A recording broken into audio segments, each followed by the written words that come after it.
E para ju falenderoj për vizitën që bëni në ambulantën tonë dhe shpresoj që temën që do diskutojmë sot dhe që do e trajtojmë do jetë në dobi të pacientëve. Tani pranvera paraqet një sezon që për secilin mund them është sezon që sjell gëzim, mirë po një numër i madh i pacientëve dhe dita ditës neve na shtohet sepse paraqiten lloje të ndryshme të alergjive. Lulëzojnë lule, poleni, barishte të ndryshme që për disa persona vërtet paraqesin problem serioz. Tani unë do shpjegoj pak këtë termin alergji për që të jem e qartë për pacientët. Që të zhvillohet një reakcion alergjik në organizëm, duhet që organizmi të bie në kontakt me një substancë apo me një alergen. Mirë po, që të memorohet, që organizmi të reagoj, duhet të përsëritet ky kontakt me këtë alergen, që të zhvillohet gjithë kaskada alergjike pastaj në organizëm.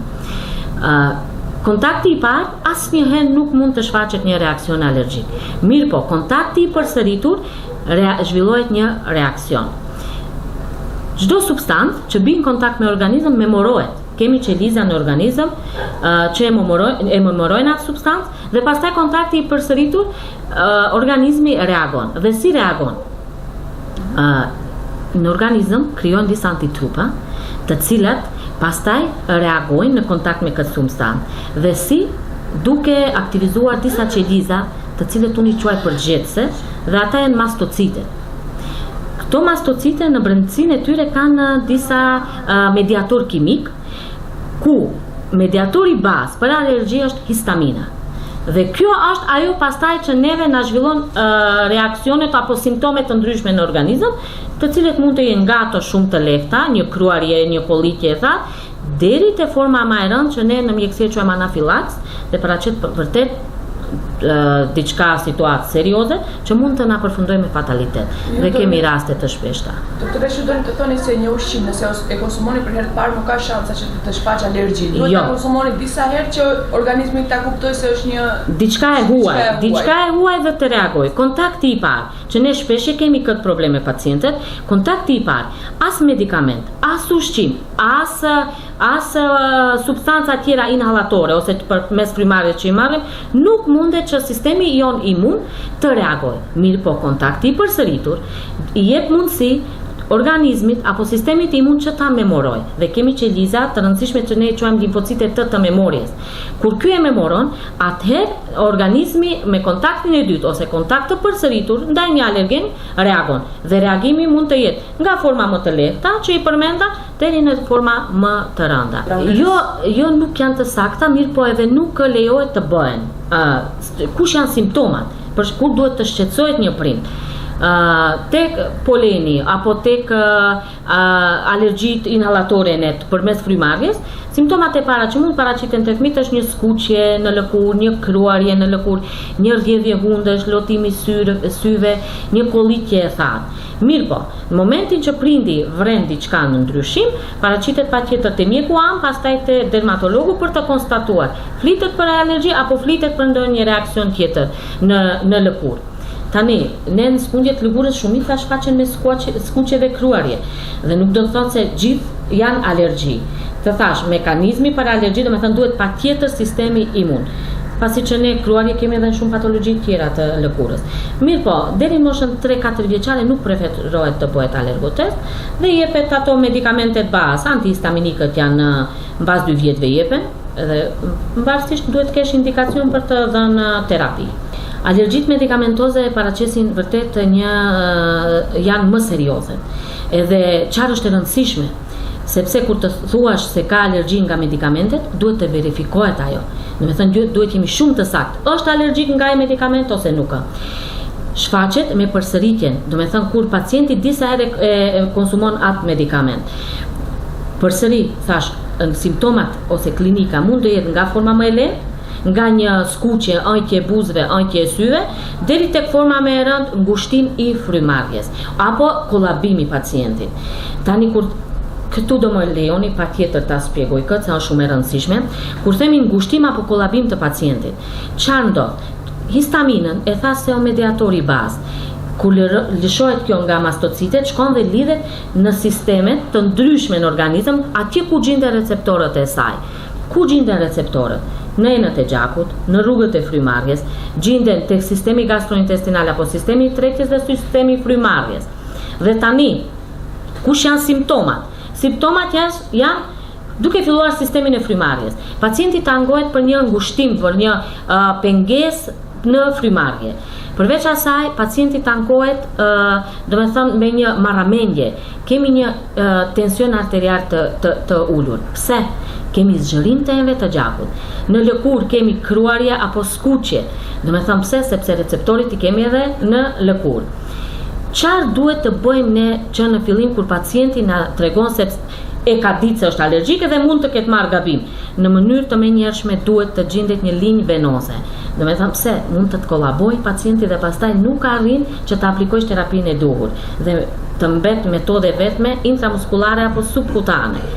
Të dyja këto rrugë janë shumë më gjati duhet për të reaguar se sa linja venoze. Për të verifikuar, të themi se pacienti është allergjik nga një medikament ose nuk është allergjik, bëhet një allergotest. Ai allergotest bëhet, pacienti hospitalizohet dhe është vazhdimisht në mbikëqyrje të mjekut. Në fillim t'i jepet 1/4 e tabletës dhe pritet do zhvilloj pacienti ndonjë reakcion ose jo. Nëse jo, vazhdon tutje. Nëse shfaqet ndonjë simptom, ndërpritet ky testim dhe në moment i shkruhet te libreza se pacienti është allergjik nga ky medikament. Duhet ta mjeku nuk mund ta konstatoj mjeku am, duhet ta konstatoj. Jo, duhet të verifikohet sakt, sepse jeta nuk i dihet kur ai person do jetë i mbarur nga një medikament. Kështu që jam kundër asaj që vetëm nga një simptom të shkruhet te libreza se pacienti ka alergji nga ky medikament ose jo. Të bëhen analiza më të detajuara. Të verifikohet shumë sakt kur flas për medikament.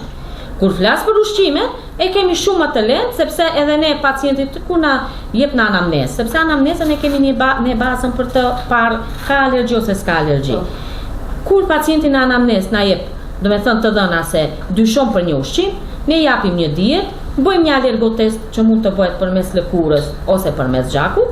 Përmes lëkurës e kemi më të thjeshtë dhe verifikohet është allergjik për shembull nga vezët ose nga peshku e kështu me radhë. Mirë, po medikamentet është serioze. Tani në nivel botror, alergjit janë vazhdimisht në rritje.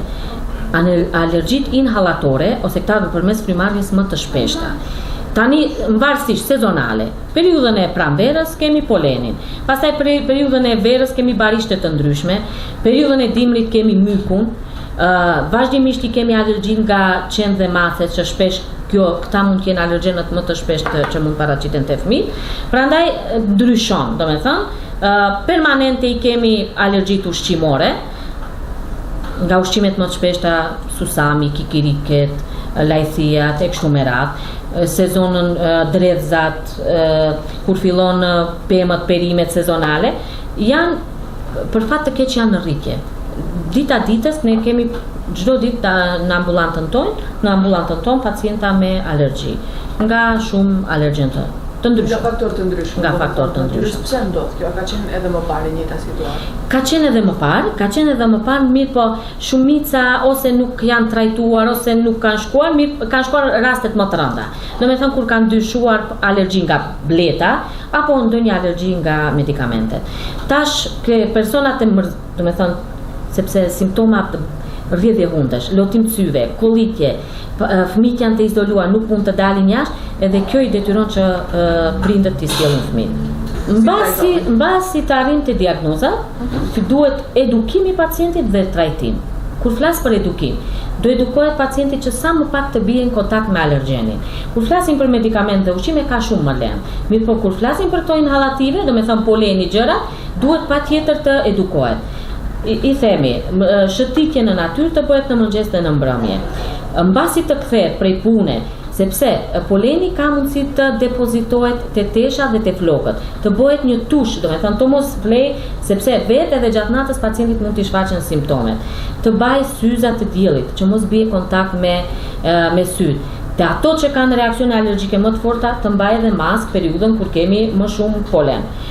Kurse kur të vi puna për trajtim, është ai medikamentos, aplikojmë antihistaminik, do me thëmë peros, kortikosteroid në format më të rënda, spreja të ndryshme nazal, pika për sy, edhe në forma më të rënda, u themi pacientëve këto që kanë alergji nga bleta, gjatë shëtitjet në natyrë, të marri me vete antihistaminik vazhdimisht, do me thënë moment që ndodh pickim, me njëta të konsumoj antihistaminikun dhe të shkoj në ambulantën sa më të afërt. Faleminderit.